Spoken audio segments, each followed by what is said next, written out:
წარმოიდგინეთ სამოსი, რომლითაც ადამიანი ცხოველებს, ფრინველებს, ქვეწარმავლებს, თუ ბუნების სტიქიებსაც კი დაიმორჩილებს. ეს არ არის ლეგენდა უხილავ სამოსზე, ეს არის ამბავი პირველ საკრალურ სამოსელზე, რომელიც ოდესღაც ედემის ბაღში შეიქმნა. როდესაც ღმერთმა ადამი და ევა სამოთხიდან გამოაძევა, მან მათთვის ტყავის სამოსი დაამზადა. ეს არ იყო ჩვეულებრივი ტყავი, გადმოცემით მასზე ამოტვიფრული იყო ზეციური ნიშნები და მას სამყაროს მართვის ზალა ჰქონდა. ეს სამოსი არ ცვდებოდა და არ ბინძურდებოდა. მას შეეძლო ადამიანის გარდაქმნა. კიდევ უფრო შოკის მომგვრელი ვარაუდით, ეს სამოსი არის ერთადერთი რამ, რასაც შეუძლია შეაჩეროს დაბერება. ის, ვინც მას ფლობს, წვეთს ყოფნას უბრალო მოკვდავად, ან ცოცხლობს 100 წლეულების განმავლობაში. ადამიდან მოყოლებული ეს ნივთი მის შთამომავლებს გადაეცემოდათ ნოემდე. ნოეს კიდობანში ამ ნივთს ძალიან უფრთხილდებოდნენ. წარღვნის დასრულების შემდეგ რამდენიმე წელში ეს ნივთი ნოეს ჩამოშორდა.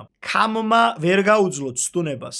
მან სამოსი მოიპარა და საგვარეულო საგანძურად აქცია. მოგვიანებით ეს ნივთი ქამის შვილიშვილის და კუშის ვაჟის ნიმროდის ხელში აღმოჩნდა. როგორც კი მან ის ტანზე მოირგო, მოხდა სასწაული. ტყის მხეცები, ფრინველები და ქვეწარმავლები მის წინაშე მუხლზე დაეცნენ. სამოსი ნიმროდს ისე დაურას ანიჭებდა, რომ მხეცებს ის ადამი ეგონათ დედამიწის პირველი მკვიდრი. აქ საინტერესო პარალელი ჩნდება გილგამეშთან. გილგამეშიც ნიმროდის მსგავსად ზებუნებრივი ძალით იყო აღჭურვილი. ისიც ეძებდა დაკარგულ დიდებას, ორივე მათგანი ცდილობდა დაებრუნებინა ის, რაც ადამიანმა ედემში დაკარგა. ნიმროდის შემთხვევაში ეს იყო სამოსი, რომელიც მას ზეკაცად აქცევდა. არსებობს ვერსია, რომ ნიმროდის დიდი ბებია ქამის მეუღლე ნეფილიმი იყო. დაცემული ანგელოზის სისხლმა და ედემის სამოსის ძალამ ნიმროდი დედამიწაზე დაუმარცხებელ ადამიანად აქცია. სწორედ ამიტომ გადასახლდა ნოე იგივე გილგამეშის ეპოსის უტნაფიშტიმი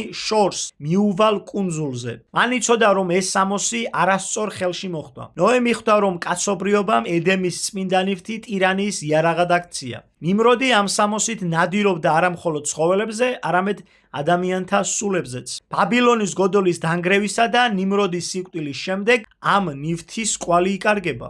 ამბობენ, რომ ეს სამოსი დღემდე არსებობს და თავის დროს ელოდება. ნუ თუ შესაძლებელია, რომ კაცობრიობის ყველა დიდი ომი და საიდუმლო ძიება სინამდვილეში ამ ერთი ნივთის ხელში ჩასაგდებად ხდებოდა და სად შეიძლება ინახებოდეს ის დღეს ვატიკანის სარდაფებში, ბაბილონის ნანგრევებში თუ ჩვენს მიწაზე, მაგალითად ხვამლის მთისქვეშ. თუმცა ნამდვილი შოკი ჯერ კიდევ წინაა. მეორე მსოფლიო ომის დროს მესამე რაიხის ელიტარული ქვედანაყოფები ოპერაცია ედელვაისის ფარგლებში კავკასიონის ქედებს შეესივნენ. ოფიციალურად ეს ნავთობისთვის ბრძოლა იყო, მაგრამ საიდუმლო არქივები სხვა რამეს ამბობენ. ჰიტლერი ჯერ იალბუზის, ხოლო შემდეგ ხვამლის მთის სიღრმეებში სწორედ იმ ჯადოსნურ ტყავს ეძებდა, რომელიც მფლობელს ღვთაებრივ ძალაუფლებას ანიჭებს. და თუ მაინც ეს ნივთი საქართველოშია და ვინმე მიაგნებს, არ გირჩევთ მის ჩაცმას. უფალმა გაგახაროთ და გაგაძლიეროთ, უფალმა კეთილ გზაზე გატაროთ მუდამ.